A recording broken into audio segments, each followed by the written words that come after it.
오늘은 하나님을 만나면 관점이 변화된다는 제목으로 하나님 말씀 증거하겠습니다. 옆에 분하고 그대로 인사합시다. 하나님을 만나면 눈이 바뀝니다. 다시 한번 인사하겠습니다. 당신은 좋은 눈을 가지셨네요. 눈도 안 보고 인사하면서 눈을 보면서 말씀하셔야지. 인생은 바라보는 시선, 관점에 따라서 행복하냐 불행하냐가 나눠집니다. 내가 아무리 많은 것을 갖고 있다 할지라도 맨날 적다고 불평하는 사람, 적다고 생각하는 사람은 불행할 수밖에 없습니다. 그러나 비록 정말 가진 것은 적지만은 내 안에 계신 예수님을 바라보고 내 안에 있는 소중한 그런 가치를 품고 있는 사람들은 행복할 수밖에 없는 줄로 믿습니다. 어느 날 예수님이 두 사람이 헌금하는 것을 보았습니다. 한 사람은 부자인데 정말 많은 액수를 헌금함에다가 쏟아붓습니다. 야, 사람들이 볼 때도 정말 헌금을 많이 하는구나. 그런데 그 옆에 또 한 가난한 과부가 와서 헌금을 하는데 달랑 동전 2렙돈, 2푼이죠. 2푼, 우리로 말하면 2푼을 헌금함에 떨면서 넣는 모습을 보았습니다. 예수님께서 말씀하십니다. 내가 볼 때는 저 부자가 아니라 저 가난한 과부가 더 많은 헌금을 하였나니라. 부자는 풍족한 중에 넣었거니와 가난한 과부는 그 가난한 중에 생활비 전부를 넣었나니라. 그러니까 하나님 보실 때하고 우리 사람이 볼 때하고 전혀 달라요. 관점이 이렇게 다릅니다. 우리는 하나님의 관점을 가져야 되는 줄 믿습니다.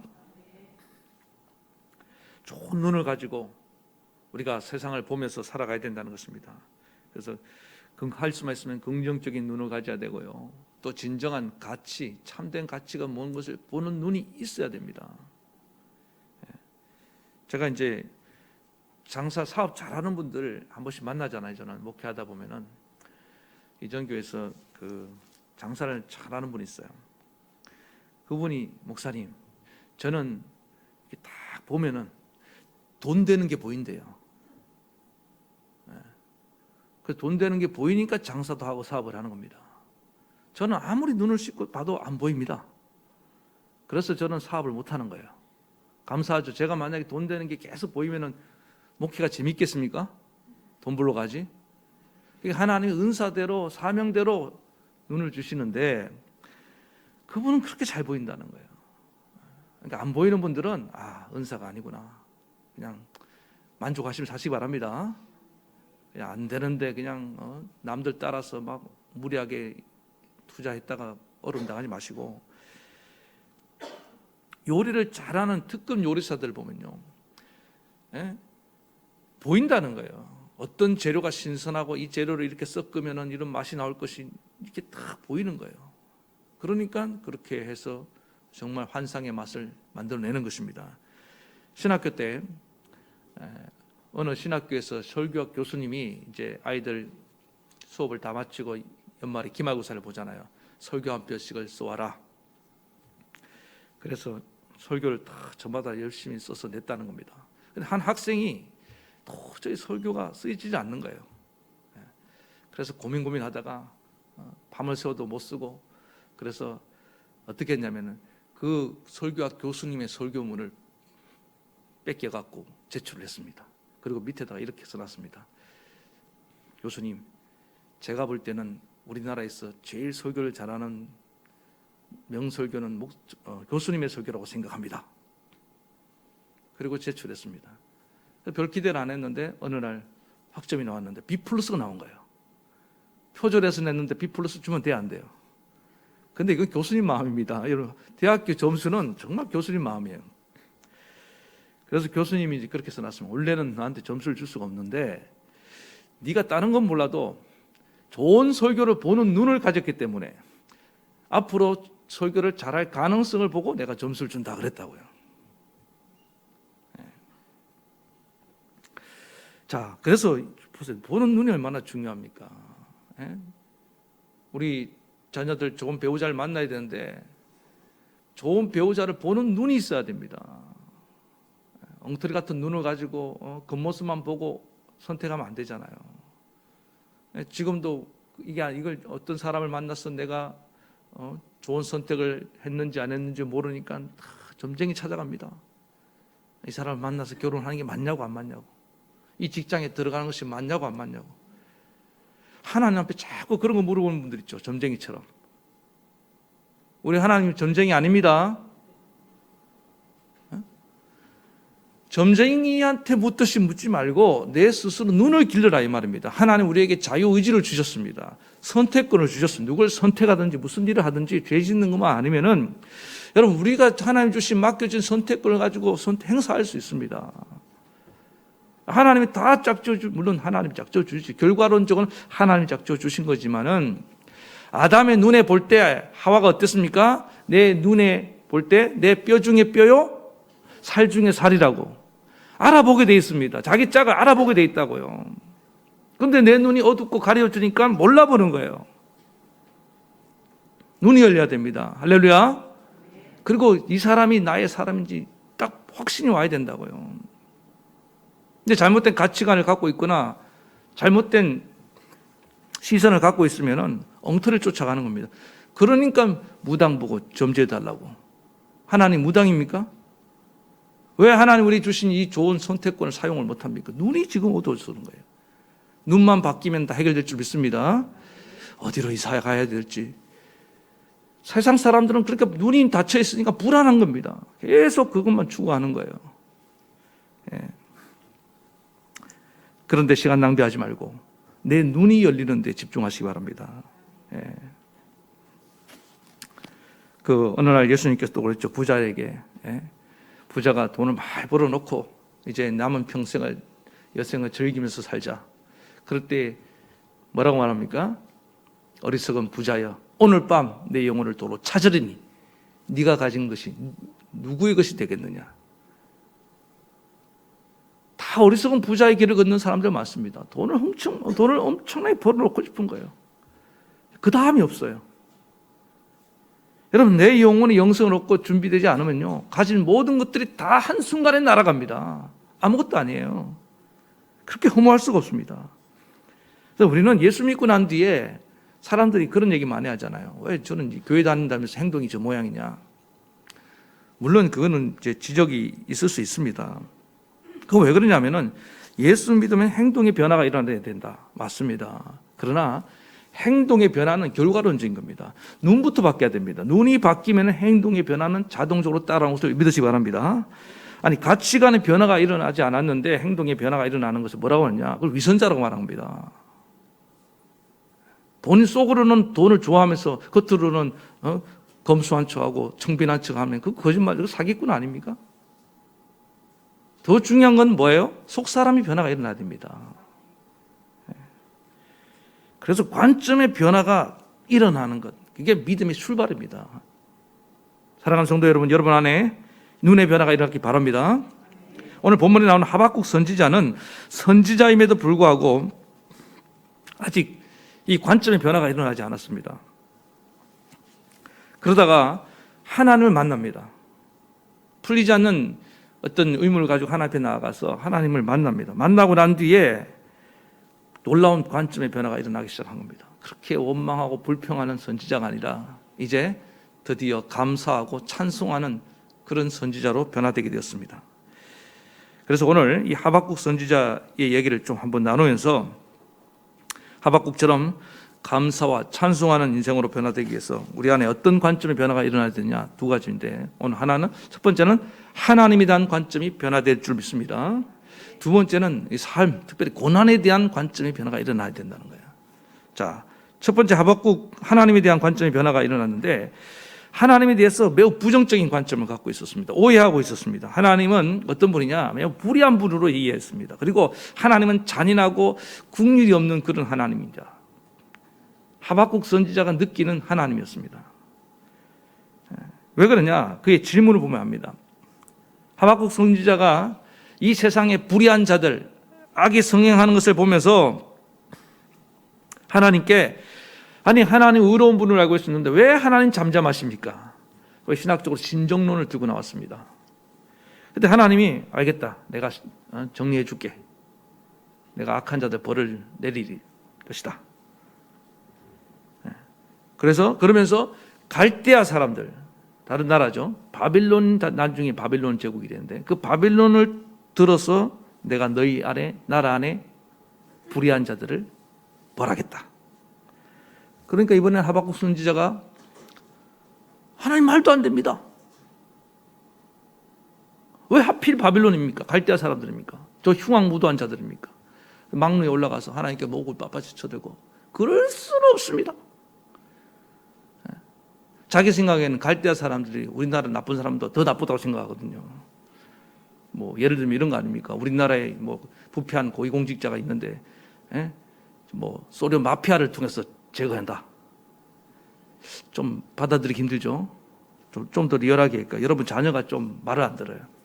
그런데 훌륭한 선생님을 통해서 훈육 받으면은, 그건 좀 받아들일 수 있잖아요. 그런데 익산의 유명한 깡패를 통해서 두들겨 맞았다.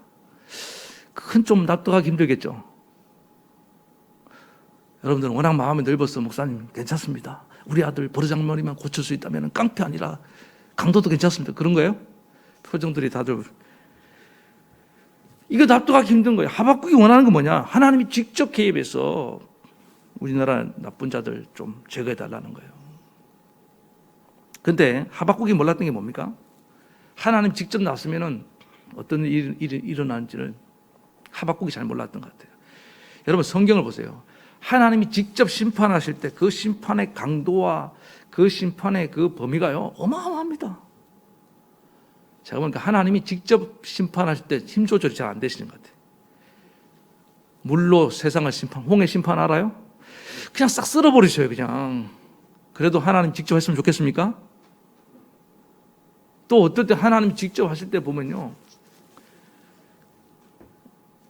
성경에 이렇게 소돔과 고모라 심판할 때 보세요. 와, 무섭습니다. 남는 게 없어요. 그리고 출애굽 과정에도 이스라엘 백성들이 금송아지를 숭배하고 원망을 불평을 할 때 하나님이 막 땅을 어떤 고라 자손이 반역을 일으켰을 때 땅을 갈라서 거기 수천 수만 명이 들어가 죽게 만들었고요. 원망 불평할 때는 불뱀을 보내갖고 물려서 독에 다 죽어 나가게 만들고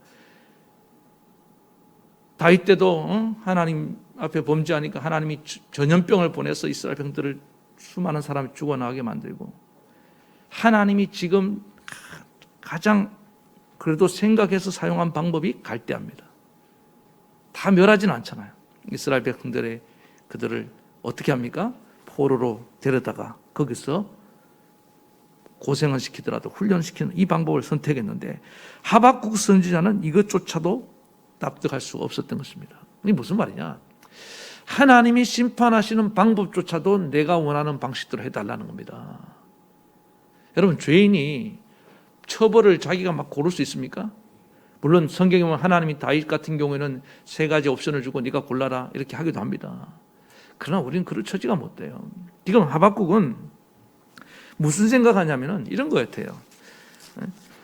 자기도 죄인 아닙니까 사실은. 연대 책임이라는 게 있잖아요. 여러분 한 나라의 지도자들이 뭘 잘못하면은 그 백성들은 가져야 될 의식이 뭐냐면은 그 반대의 경우도 마찬가지지만은 우리도 한 공동체라는 한 민족이라는 이 의식을 빠뜨리면 안 되는 겁니다. 그럴 때 중요한 건 뭐냐면 하나님이 원하시는 방법으로 하나님이 우리에게 심판을 내리시기 원하십니다. 왜? 하나님 백성이니까. 그리고 하나님에 대해서 하나님 행하시는 일에 대해서 우리가 어떨 때는 이 하나님의 주권을 인정하는 모습이 있어야 됩니다.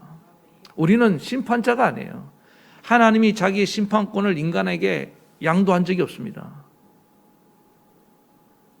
그렇게 말씀하기 이전까지는 우리는 어떻게 됩니까? 하나님의 심판을 기다리는 자가 되는 줄 믿습니다. 이 중요합니다. 그런데 많은 사람들이 특별히 그 의에 대해서 어떤 목마른 분들 빨리 저 불의한 자들을 막 처단하고 싶거든요. 그래서 내가 하나님 나를 보내주시옵소서. 내가 저들을 심판하겠습니다. 그래서 잘못 나온 사람이 나폴레옹이고 히틀러 같은 사람이에요. 다 자기들이 신의 대리자를 자처했습니다. 도스토옙스키라고 있죠. 그 사람이 이제 러시아 유명한 작가 아닙니까? 그 사람의 작품 중에서 죄와 벌이라는 작품을 여러분 보시면은 그 고전 중에 고전인데 이런 인간의 고뇌를 그대로 이제 담아내고 있습니다. 거기에 라스콜리니코프라는 이름이 좀 그러네요. 라스콜리니코프라는 그런 대학생이 있었는데 이 지성인입니다. 열심히 고뇌하고 있었습니다. 사회 불의에 대해서, 이 세상 정의에 대해서. 그런데 뭐라고 얘기하냐면은 어느 날 이제 그 고리 대공업자, 아주 악덕 고리 대공업 전당포의 노파인데 이 사람이 가난한 사람들의 그 고요를 빨아먹는 것을 보면서 막 분노합니다. 그래서 내가 저 인간을 죽임으로 말미암아 사회 정의를 바로 세우고 신의 뜻을 실현하리라. 얼마 전에 지옥이라는 그 드라마 그 넷플릭스에서 나왔잖아요. 그거랑 비슷한 거예요. 그래갖고는 이 사람이 어떻게 하냐면은 직접 가서 그 노파를 무참하게 처단합니다. 그리고 아무런 죄의식을 느끼지 않아요. 자기는 오히려 이 사회의 암적인 존재를 제거했기 때문에 신의 뜻을 이루었다고 막 뿌듯해합니다. 정말 이름이 꼴리니코프, 즉 꼴린 대로 하는 것인 거예요. 아주 이상한 인간이에요. 그래서 이렇게 신의 대리자 자기가 심판주를 자처하는데 이게 엄청나게 무서운 교만입니다. 지금 하박국이 오류를 범하고 있는 게 그거예요. 하나님마저도 자기가 이용해서 자기 생각에 악한 자들을 벌하고 싶은 거예요. 하나님을 이용해서. 여러분 이게 무서운 인간의 지배욕입니다. 이게 최초의 인간이 선악과를 통해서 받았던 유혹입니다. 너희도 하나님처럼 되리라. 하나님처럼 마음대로 판단하고 하나님처럼 내가 결정을 내리는 것. 이런 하나님에 대한 깊은 오해가 그 안에 뿌리 잡고 있었는데 하나님이 답답한 심정으로 대답을 해줍니다. 이제 하박국이 볼 때는 약간 동문서답 같은 대답을 하셔요. 왜 바벨론을 사용하는지, 왜 하나님이 직접 심판하시는지에 대해서 말씀하지 않습니다. 여러분 절대 주권자는 일일이 다 설명하지 않습니다. 욥기에 보면은 욥도 그 고난을 당하고 막 괴로워할 때 하나님이 나타나셔갖고 조금이라도 욥의 고난에 대한 원인을 설명해 주면 좋겠는데 전혀 말씀이 없으셔요. 창조주 절대자는 그렇습니다. 사실은 말이지 천상에서 일어난 얘기 조금은 해줄 수 있잖아요. 사탄이 찾아와서 자꾸만 깝족거리더라. 네 믿음을 시험해보자고 하더라. 그래서 내가 허용했지. 근데 그 말을 하는 순간 그게 납득이 되겠습니까? 또 다른 의무를 갖고 오잖아. 하나님 날 못 믿어요? 사탄이 시험한다고 하나님 그걸 받아버리는 그런 하나님이 어디 있습니까? 또 다시 논쟁이 일어날 수 있잖아요. 그래서 여러분 그걸 잘 아셔야 됩니다. 전능자가 하시는 일에 대해서 우리가 자꾸 의문을 가지고 원인을 추적한다고 해서 설명을 듣는다고 해서 납득이 되느냐? 그게 아니에요. 어떤 때는 뭐냐? 그냥 그 앞에서 잠잠한 것이 좋습니다. 그래서 하나님이 뭐라고 말씀하시냐? 오히려 다른 얘기를 합니다. 2장 3절에 가니까 여러분 본문에는 없어요. 이 묵시는 정한 때가 있나니 그 종말이 속히 이르겠고 결코 거짓되지 아니하리라. 비록 더딜지라도 기다리라. 지체되지 않고 정력 응하리라. 보라 그의 마음은 교만하여 그 속에서 정직하지 못하리라. 그러나 오직 나의 의인은 믿음으로 말미암아 살리라. 이게 무슨 얘기냐면 바벨론의 심판에 관한 말씀을 또 해주시는 겁니다. 그래서 하나님은 너희를 징계하고 혼내는 도구로 바벨론을 들어 쓰지만은 그 바벨론도 곧 망한다. 그리고 그날이 너희에게 구원의 날이 될 것이다. 오직 의인은 믿음으로 말미암아 살리라. 그때를 바라보면서 기다리라는 거예요. 이게 하나님의 대답입니다. 그리고 2장 마지막에 이렇게 말씀합니다. 여호와는 성전에 계시니 그 앞에서 잠잠할지어다. 너희가 성급하게 심판하려 하지 말고 너희는 하나님의 심판을 믿고 잠잠히 기다리라. 이게 하나님 메시지입니다. 몰라요. 이 세상에 왜 이렇게 악이 많고 불의한 자들이 막 활개를 치고 다니고 왜 이렇게 하나님은 그냥 침묵만 하시는지 답답하죠? 하나님 말씀을 기다리라는 거예요. 어떻게? 잠잠하게. 여기서 하나님이 가만히 있지 않겠다는 거예요. 내 방식대로 내가 할 테니까 너는 좀 잠잠해라. 네가 하나님 되려 하지 말라는 거예요. 근데 많은 사람들이 자기가 하나님 되려고 하고 있습니다. 지금 말하는 거 들어보면요. 자기가 제일 의로워. 그런데 속에는 뭐가 있냐? 지독한 교만이 있습니다. 하나님 되려고 마음. 그게 하박국이 가졌던 하나님에 대한 마음이에요. 하나님과 버금가려는 마음. 근데 하나님, 절대적 하나님 만나고 난 뒤에 어떻게 됩니까? 하박국 하나님에 대한 관점 변화가 일어났습니다. 뭐라고 얘기했냐? 오늘 본문 3장 3절에 하나님이 대만에서부터 오시며 거룩한 자가 바란 산에서 오시는도다. 이게 하나님을 거룩하다고 말하고, 이전에는 하나님 뭡니까? 불의한 자로 생각했는데 하나님 거룩하신 분이래요. 그 다음에 또 뭐라고 얘기했냐? 13절에 주께서 주의 백성을 구원하시려고 기름 부음받은 자를 구원하시려고 나오사 악인의 집을 진머리를 치시며 그 기초를 끝까지 드러내셨나이다. 하나님은 잔인한 심판자라고 생각했는데 아니에요. 하나님은 우리를 구원하시러 오신 분이다. 하나님을 직접 만나서 그의 음성을 들으면서 오해가 다 풀어진 겁니다. 이전에 하나님 불의한 자다, 하나님은 국률이 없는 자다, 아니에요. 그건 내 오해였어요. 하나님을 만나시기 바랍니다. 이 의문은 여러분 쉽게 안 풀립니다. 심지어 교회를 오래 다니는 분들도 이 마음속에 이 의문을 갖고 다녀요. 다른 하나님에 대한 오해를 갖고 있는 분도 있습니다. 하나님은 나만 안 사랑하는 것 같아, 이렇게 생각하는 분도 있어요. 하나님은 능력이 없는 것 같아, 이렇게 생각하는 분도 있고요.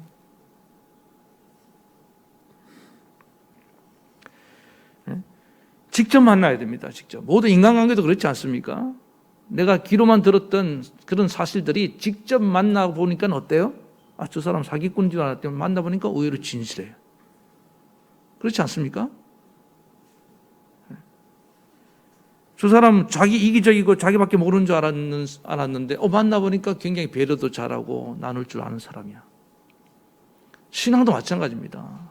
여러분들 들었던 하나님이 아니라 직접 여러분 만나는 하나님 되길 바랍니다. 이번에 제가 이제 CBS 저는 새롭게 하소서라는 방송이 참 좋아요. 거기에 이제 간증을 또 하나 들었는데 인천에서 청년들 대상으로 목회를 전하는 드림교회, 꿈의 교회죠. 그 교회 이진황 목사님이라는 분의 간증을 들었는데 제가 참 인상 깊었습니다. 이분은 기독교 4대째 이제 아버지가 장로고 장로님이시고 할아버지도 장로님이고 증조 할아버지 장로님이고 자기는 이제 목사가 됐는데 어릴 때 어머님이 이제 그런 경우에 보통 서운을 하는 경우가 있거든요. 아들을 주시면은 하나님께 바치겠습니다. 그래서 자연스럽게 신앙생활을 하다가 신학교로 가게 된 겁니다. 그런데 문제는 뭐냐면 노는 걸 너무 좋아하는 거예요. 그러니까 신학생이 어딜 갔냐? 나이트클럽을 다니는 거예요. 그런데 가면 돼요, 안 돼요? 일반 청년들도 가면 안 되는 데인데 뭐 신학생이 아무 거리낌 없이 가서 막 춤추고 먹고 마시고 놀고 또 낮에는 열심히 신학 공부하고 이게 되겠습니까? 그리고 뭐 엄마 카드 갖고 막 사고 싶은 거 다 사고 다니고 집이 좀 부유해 있는 모양이죠. 그래서 자기는 이제 공부도 열심히 하고 놀고 다 하니까 문제가 없는 줄 알았습니다. 그리고 보니까 동료 신학생들이 공부를 하는데 수업 시간에 막 졸고 엎어져 자는 신학생들이 있더라는 거예요. 그런 신학생들을 엄청 경멸했답니다. 이 비싼 등록금을 주고 말이야 목사가 되겠다는 것들이 저렇게 졸고나 있네. 마음속으로 그렇게 경멸한 겁니다. 대놓고 말을 한 건 아니고. 그러다가 이제 어느 교회에 심을 하고 있어서 또 열정이 있어갖고 열심히 아이들을 막 챙기고 좋아하니까 아이들이 늘어나더라는 거예요. 부흥회를 한번 해야겠다. 그래서 친구가 다니는 교회 담임 목사님이 좀 훌륭해 보여가 그 목사님을 초청했습니다. 그래서 부흥회를 또 뜨겁게 하고 그랬는데 나중에 시간이 지나고 그 친구의 부흥회를 인도하는 그 목사님이 자기를 부르더라는 거예요. 근데 여러분 불러도 그런 사람이라는 게 이게 영적인 존재잖아요. 왜 불렀는지. 근데 느낌이 안 좋더라는 거예요. 좀 싸한 느낌이 들더라는 거예요. 그래서 못 가겠더라는 거예요. 그래서 안 가지 않았답니다. 그랬더니 그 친구 담임 목사님을 통해서 이런 메시지가 오더라는 거예요. 전달이 왔습니다. 목회는 열정만 갖고 하는 것이 아니다. 그러니까 이 전도사는 어떤 일에 대해서 열정이 있어요. 그런데 그 목사님 볼 때 뭔가 중요한 것이 빠져있다고 본 거예요. 그 얘기를 해주고 싶었는데 안 간 거지. 그런데 그 메시지를 듣고 난 뒤에 이 전도사님이 마음이 너무너무 그다음부터 이제 여러 가지 생각이 들기 시작한 겁니다. 그럼 뭐로 목회를 한단 말인가? 그리고 신앙의 근본적인 회의가 찾아오기 시작했습니다. 아, 내가 지금 하나님 난 나름대로 잘 믿고 있다고 생각했는데 우리 집안은 4대째 기독교 집안이고 나는 신학생이고 또 나는 성경을 이렇게 많이 알고 있는데 모태신앙인데 당연히 나는 천국은 가리라고 그렇게 따놓은 당상처럼 생각하고 있었는데 그 목사님이 그 말씀 읽고 난 다음부터 계속 그게 흔들리기 시작하더라는 거예요. 한 달 동안 잠을 못 잤답니다. 그러니까 아이들이 보니까, 친구들이 보니까 얼굴이 막 잠을 못 자면 어떻게 되는 어떤 현상이 납니까? 살이 막 쭉 빠지고 얼굴도 안색이 푸시시하고 그래도 말을 못 하겠더라는 거예요. 도저히 안 돼서 아무도 없는 예배당에 가서 하나님께 부르시기 시작했답니다. 하나님, 나는 도대체 뭡니까? 내가 왜 이럽니까? 난 하나님 믿는다고 생각했는데 이 불안한 마음을 어찌할 수가 없습니다. 그렇게 막 기도를 했는데다가 하나님을 만난 걸 믿으시기 바랍니다. 그래서 우리의 신앙을 하나님 한번 송두리째 흔들어 놓을 때가 있습니다. 특별히 오래 다니다 보면은요, 내 신앙이 지금 제대로 믿고 있는지. 나는 보세요. 4대째 믿으니까, 모태신앙이니까 당연히 천국은 간다고 생각하고 있었는데 무슨 충격이 왔냐면 나도 지옥에 갈 수 있겠구나. 한번 따라합시다. 나도 지옥에 갈 수 있겠구나. 한 번도 생각하지 않아본 생각. 하나님은 믿는 자를 천국으로 보내주시면은 제대로 안 믿는 자를 능히 지옥에 보낼 수 있는 분이라는 그런 두려움이 임했다는 거예요. 그래서 이 청년 안에, 이 전도사 안에 각성이 일어나기 시작한 겁니다. 아, 내가 잘못 믿었구나. 자, 그 다음에 이 청년 안에 어떤 변화가 일어나냐? 엄마 카드를 안 쓰기 시작했답니다. 그분 말로 그래요. 무력이 사라졌다는 거예요. 물질에 대한 욕심이 있다. 이전에는 그렇게 영혼이 공허해서 자꾸 뭘 사야지만이 만족이 됐는데 그 만족이 안 되는 거죠. 그런데 하나님을 딱 만나고 나니까 무력이 사라진 거예요. 그러니까 누나들이 야, 너 엄마 지금 얘가 지금 진환이가 좀 달라진 것 같다고. 그때 엄마가 그럽니다. 하나님이 드디어 우리 아들을 만지기 시작했다. 엄마는 안 거예요. 우리 아들이 겉으로는 신학생이고 잘난 체 하지만은 제가 속으로 아직 하나님을 못 만났다는 것을 알고 있었던 것입니다. 여러분, 지금도 이거 그대로 적용하면은 왜 내 영혼이 지금 이렇게 자꾸만 여러분 지금도 다른 것을 막 치우지 않으면은 중독되어 있는 분들 있죠. 그 왜 그런지 압니까? 내 영혼이 공허한 겁니다. 중독도 종류가 많아요. 알코올 중독만 있는 게 아닙니다. 쇼핑 중독도 있고, 어떤 사람은 운동에 또 중독된 분이 있고, 어떤 사람은 또 일 중독, 공부 중독, 뭔가에 계속 깊이 빠져 있는 내 영혼을 들여다보면 거기에 뭐가 빠졌냐? 하나님이 없는 거예요. 공허한 겁니다. 똑같이 이 전도사님이 그걸 깨달은 거예요. 그래서 하나님 만나고 나니까 아, 내 영혼에 참된 만족을 주시는 분은 오직 하나님밖에 없다. 내 생명을 나에게 영생을 주시는 분, 천국의 소망을 주시는 분은 하나님밖에 없다. 이 확신이 딱 들어온 거예요. 이전에 하나님은 내 인생에 별로 무관한 분이었어요. 지금도 그런 분이 있습니다. 하나님이 나를 그냥 당연히 그냥 알아서 천국에 보내주는 분, 의례적으로. 그러나 그 하나님 나를 심판할 수 있는 분인 것을 믿지 않고 살고 있는 분들, 하나님 반쪽만 믿고 있는 겁니다. 반쪽만 알고 있는 거예요. 두려워하지 않는 분이 있습니다. 정말 어떤 분은 하나님 두려워하지 않아요. 그런 나를 내가 하나님을 만나는 순간 하나님의 전체를 깨닫게 되는 겁니다. 하나님은 능히 죄인을 멸할 수 있는 분이다. 심판주를 깨닫는 겁니다. 그래서 여러분, 하나님을 만나면 두 가지입니다. 너무 나를 사랑하시는 분이에요. 그러나 죄는 너무 싫어하시는 분이에요. 지옥에다 딸 처박아 보내고 싶을 정도로 싫어하는 분이에요. 그래서 두 가지 가운데 우리는 어떻게 된 줄 압니까? 엎드리게 되는 겁니다. 오 하나님, 이 죄인을 용서해 주시옵소서. 이 경험이 있어야 된다고요. 안 그러면 다 지금 가짜입니다. 가짜. 4대째 믿었다니까요. 모태신앙이었다니까요. 그건 뭐 하냐고요. 하나님 못 만났는데. 근데 하나님 만나주시니까 얼마나 감사하냐고요. 오늘 여러분들 하나님 만나서 하나님에 대한 가치관의 변화가 일어나길 축원합니다. 자, 하나님 만나서 하나님의 가치관의 변화가 일어나냐?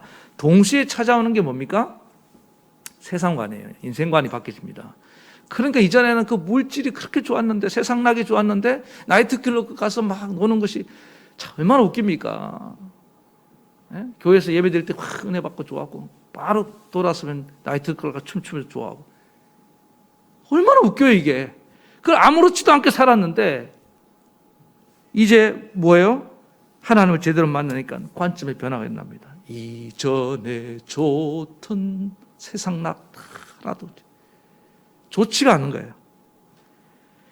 그러면서 또 어떤 변화가 일어났냐? 정말 중요한데 고난에 대한 관점의 변화가 일어납니다. 이전에는 고난은 고통스럽고 나쁜 것이라고 생각했는데 그렇지 않은 거예요. 자, 하박국 선지자가 하나님 만났지만은 유다의 멸망, 바벨론을 통한 유다의 멸망은 기정사실화입니다. 이건 변하지 않았습니다. 우리 그렇게 생각할 수 있잖아요. 내가 하나님 만나면은 내가 원했던 것을 뭐 하나 주지 않을까? 또 내가 간절히 구하는 문제를 해결해 주지 않을까? 예? 근데 하나님은 여전히 그 계획에 변함이 없다. 생각해 보세요. 자기 동족이 이런 고난을 당하는 것을 바라보는 선지자의 마음이 얼마나 아프겠습니까? 자, 그 표현을 이렇게 말하고 있습니다. 16절에 내가 들었으므로 내 창자가 흔들렸고, 창자가 흔들릴 정도로 그 목소리를 인하여 내 입술이 떨렸도다. 무리가 우리를 치러 오는 환난 날을 내가 기다림으로 내 뼈에 썩이는 것이 들어왔으면 내 몸은 처소에서 떨리노도다. 이제 다가올 민족의 어떤 그런 대환난을 바라보면서 이 선지자가 막 몸소리치는 모습이 상상이 되지 않습니까? 네? 내일 여러분 우리 만약에 큰 환난이 우리 가정에, 우리 교회에, 우리 나라에 닥친다고 생각해 보세요. 저 지금 러시아가 무슨 나라예요? 예? 우크라이나? 그 우크라이나 백성들이 얼마나 두렵겠습니까? 군대가 막 쳐들어온다고 생각할 때, 우리나라는 국방력은 그렇게 강하지도 않은데, 그 두려움이 이런 말로 할 수 없는 것입니다. 그런 가운데에도 하박국 선지자는 그것을 담담하게 받아들입니다. 왜? 이것은 하나님의 뜻이다. 이게 쉽지 않습니다. 나라가 망한다는데 이게 받아들인다는 게 쉬운 게 아닙니다. 그러나 이것조차도 하나님 우리 백성을, 우리 민족을 새롭게 거듭나게 만드는 과정으로 사용하시기 때문에, 용광로로 사용하시기 때문에 하박국 선지자는 그걸 감사함으로 받아들이면서 이렇게 고백합니다. 17절 그 유명한 말씀이죠. 비록 무화과가 무성하지 못하며 포도 열매가 없으며 감람나무에 소출이 없으며 밭에 식물이 없으며 우리의 양이 없으며 외양간에 송아지가 없을지라도, 이게 나라가 망한 상태를 이렇게 하박국 나름대로 표현하는 겁니다. 없고 없는 상황이 뭡니까? 저 바벨론에 와서 이 민족을 짓밟으니까 전쟁통에 뭐가 남아나겠습니까? 무화과 나무는 당연히 다 황폐해질 것이고 포도나무 열매도 없을 것이고 감람나무 소출 외에 우리의 양이고 소고 다 빼앗기고, 그런 없고 처참하게 피폐해진 그런 상황일지라도, 전란 속에서라도 뭐라고 말합니까? 나는 여호와를 인하여 즐거워하며 나의 구원의 하나님을 인하여 기뻐하리로다. 여러분 이렇게 고백할 수 있겠습니까?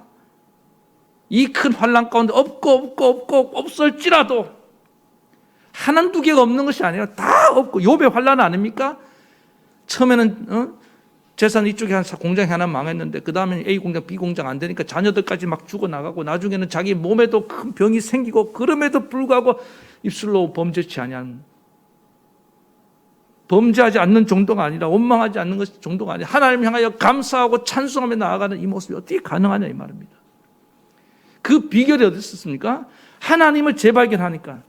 이전에는 내 기쁨의 원천이 물질이고 세상인 줄 알았는데, 하박국 선지자 하나님을 제대로 만나고 나니까, 의문이 풀리고 나니까 뭐예요? 이제 나는 하나님만을 위해서 즐거워하고 여호와를 인해서 기뻐하는 이 신앙을 갖게 된 겁니다. 오늘 사랑하는 성도 여러분들, 하나님 한 분만으로 충분하기 바랍니다. 결국에 신앙은 하나님 한 분만 남는 거예요. 그러니까 고난이 와도 두렵지 않은 겁니다. 그래서 그 다음에 이렇게 고백합니다. 주 여호와는 나의 힘이시라. 나의 발을 사슴과 같게 하사 나로 나의 높은 곳에 다니게 하시리로다. 지금 고난으로 큰 두려움이 애 앞에 이렇게 딱 험산 줄령처럼 온다 이 말입니다. 저 높은 곳을 향해 넘어가야 되는데 넘어갈 길이 없어요. 지금 우리도 그렇잖아요. 지금 3년쯤 되니까 조금만 더 하면 넘어갈 것 같은데 산 넘어 산이라고 그러죠. 예? 이번에만 넘으면 다음에는 이제 평지가 오겠지. 왠가 또 더 큰 봉우리가 기다리고 있고. 이번에 넘으면 이제 평지가 올까요? 좀 다들 보세요. 목사님 글쎄요. 끝도 없는 높은 산을 넘어가는 것 같아요.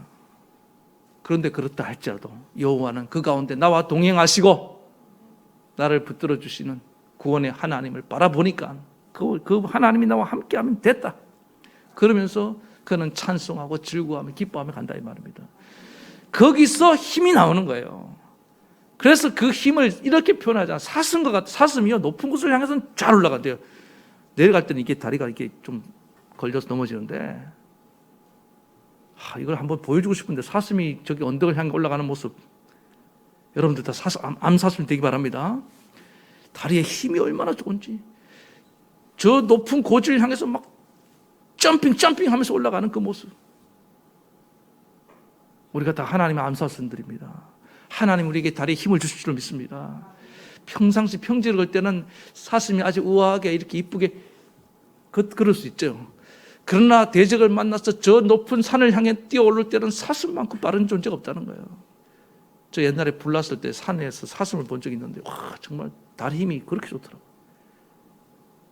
우리는 위기 때 강한 줄 믿습니다. 교회는 성도들은 원래 고난 환난 가운데 강할 수밖에 없어요. 왜? 그때 이 세상은 다른 힘이 없지만 우리는 위로부터 하나님 주신 힘이 있다 이 말입니다. 그 힘을 가지고 그러니까 지금 교회가 얼마나 강합니까? 약한 교회들은 다 나가 떨어지지만은 하나님이 성령이 역사하는 교회들, 하나님의 은혜가 임하는 교회들, 정말 하나님만으로 기뻐하고 만족하는 그런 성도들이 가득 차 있는 교회는 이 환난을 잘 넘어가고 있다 이 말입니다. 여러분 다른 환난도 마찬가지로 믿습니다. 어떤 고난이 와도 하나님 한 분만은 충분합니다.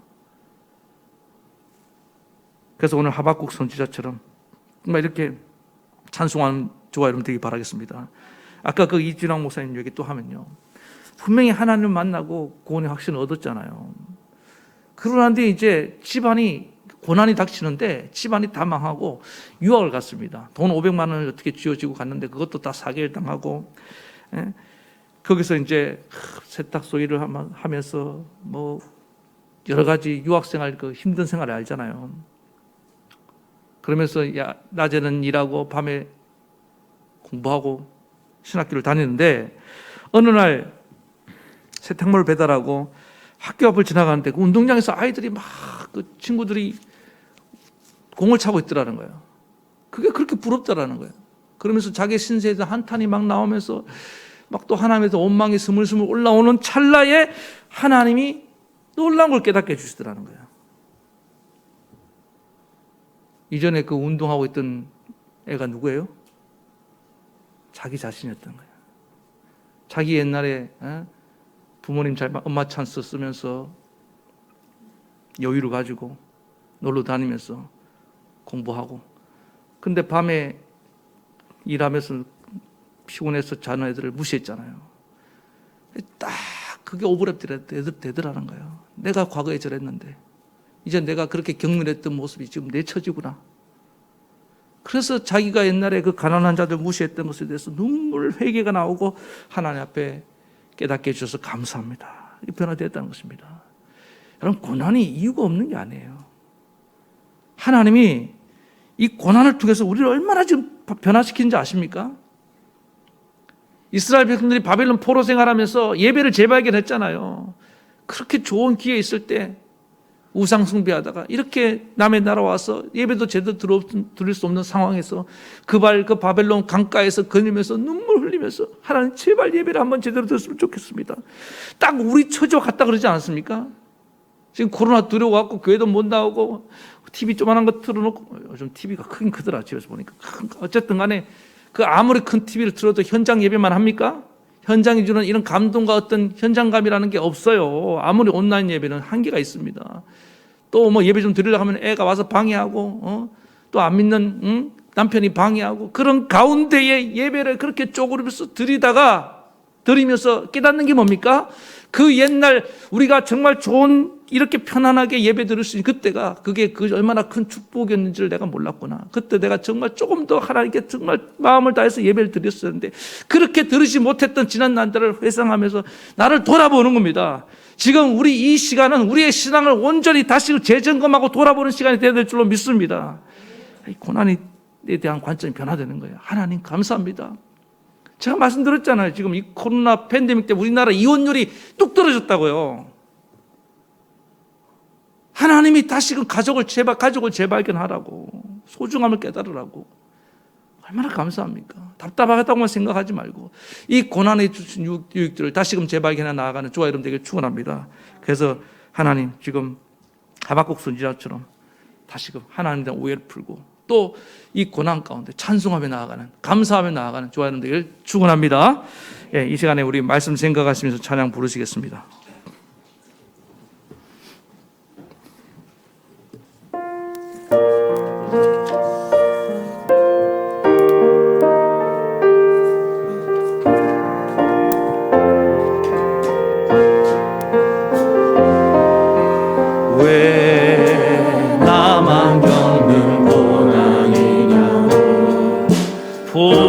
불평하지 마세요. 고난의 뒤편에 있는 주님이 주실 축복 미리 보면서 감사하세요. 너무 견디기 힘든 지금 이 순간에도 주님이 일하고 계시잖아요. 남들은 지쳐 앉아 있을지라도 당신만은 일어서세. 힘을 내세요. 힘을 내세요. 힘을 내세요. 주님이 손잡고 계시잖아요.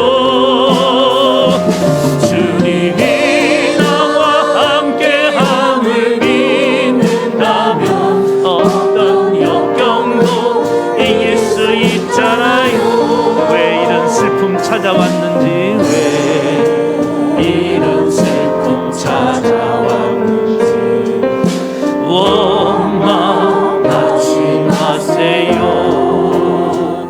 당신이 잃은 것보다 주님께 받은 은혜 더 마음에 감사하세요. 너무 힘든 지금 이 순간에도 주님이 일하고 계시잖아요. 남들은 지쳐 앉아 있을지라도 당신만 일어서 우리 힘을 냅시다. 힘을 내세요. 힘을 내세요. 힘을 내세요. 주님이 손잡고 계시잖아요. 주님이 나와 함께함을 믿는다면 어떤 고난도 견딜 수 있잖아요. 힘을 내세요. 힘을 내세요. 힘을 내세요. 주님이 손잡고 계시잖아요.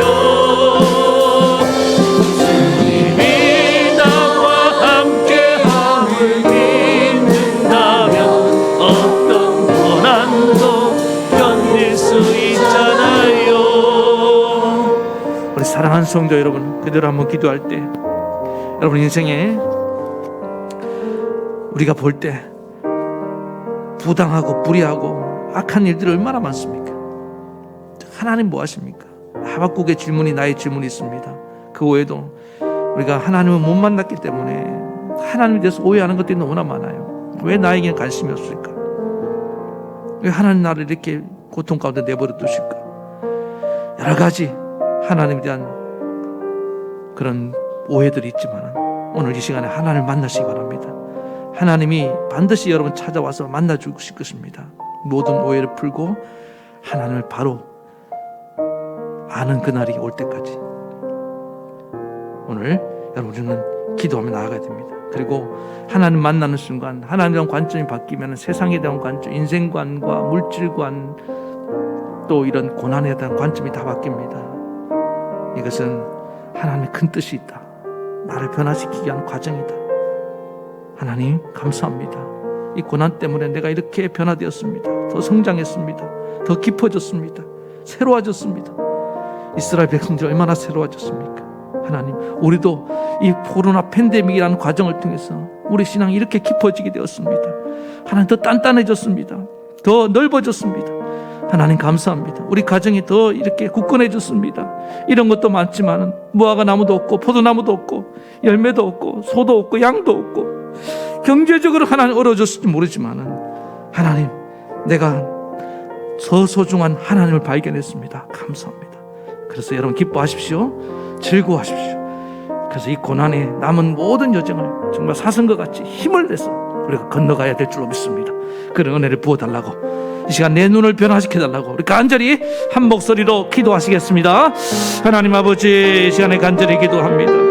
오 하나님, 인생의 불의함을 바라보며 악을 바라보며 또 고난을 바라보면서 우리 하나님을 오해했습니다. 하나님, 어찌 하나님은 이렇게 악을 관망하십니까? 지켜만 보십니까? 침묵하십니까? 하나님 능력이 없습니까? 또 하나님 왜 저런 악한 자를 사용하십니까? 하나님 심판의 방법에서조차 불만을 가졌습니다. 그러면서 우리가 심판하려고 하고 우리가 하나님 되려고 했습니다. 이런 교만한 내가 이제 하나님을 만납니다. 하나님, 나를 만나 주시옵소서. 우리 하나님, 내가 얼마나 큰 죄인인지 깨닫게 도와주시고, 하나님 그러나 동시에 내가 얼마나 하나님의 사랑받는 자임을 깨닫게 도와주시옵소서. 우리 하나님은 죄는 벌하시지만은 아버지 하나님은 그 죄인을 사랑하시는 분인 줄로 믿습니다. 자기 백성을 사랑하실 때 예수 그리스도를 주시기까지 사랑하시는 분입니다. 그 사랑의 주님, 그 공의로우신 하나님을 오늘 만나게 도와주시옵소서. 그리고 아버지 하나님, 이 세상에 대한 관점도, 아버지 특별히 인생의 고난에 대한 관점도 변화되기 원합니다. 아버지 하나님의 뜻이 있는 줄로 믿습니다. 우리를 아버지 하나님 고통의 수렁에 집어넣는 귀한 고난이 아닙니다. 하나님, 이것은 우리를 단련하는 용광로가 되는 줄로 믿습니다. 변화시키고 성장시키기 위해서 더 새롭게 만들어 주시려고, 우리의 믿음이 더 깊어지게 하려고 내 인생에 이런 고난이 찾아왔는데 아버지 하나님, 나는 그 고난을 알지 못하고 하나님 원망하고 불평할 때가 너무나 많았습니다. 오늘 하박국 선지자처럼 이제 우리가 하나님만으로 기뻐하고 하나님만으로 즐거워하는 그런 신앙이 되게 도와주시옵소서. 아버지 하나님, 그래서 날마다 주님이 주시는 그 새 힘을 얻고 날마다 저 높은 곳을 향해 올라가며 고난의 장벽을 뛰어넘고 아버지 고난의 험산 출령을 능히 넘어가고도 남는 거룩한 백성들이 되게 해 주시옵소서. 예수님의 이름으로 기도하옵나이다. 아멘. 하나님 아버지, 오늘 하박국 선지자처럼 하나님을 만나서 모든 의문이 풀려지고 하나님에 대한 오해도 풀어지게 하여 주시옵소서. 그리고 내 인생의 고난에 대해서도 하나님 이제 새로운 관점을 얻기를 원합니다. 고통만 있는 것이 아닙니다. 무의미한 고통의 시간이 아닙니다. 하나님, 놀라운 변화의 시간입니다. 축복의 시간입니다. 하나님, 재발견에 정말 소중한 것이 무엇인지를 발견하게 되었습니다. 이전에 물질 때문에 기뻐했던, 즐거워했던 그런 내가 아닙니다.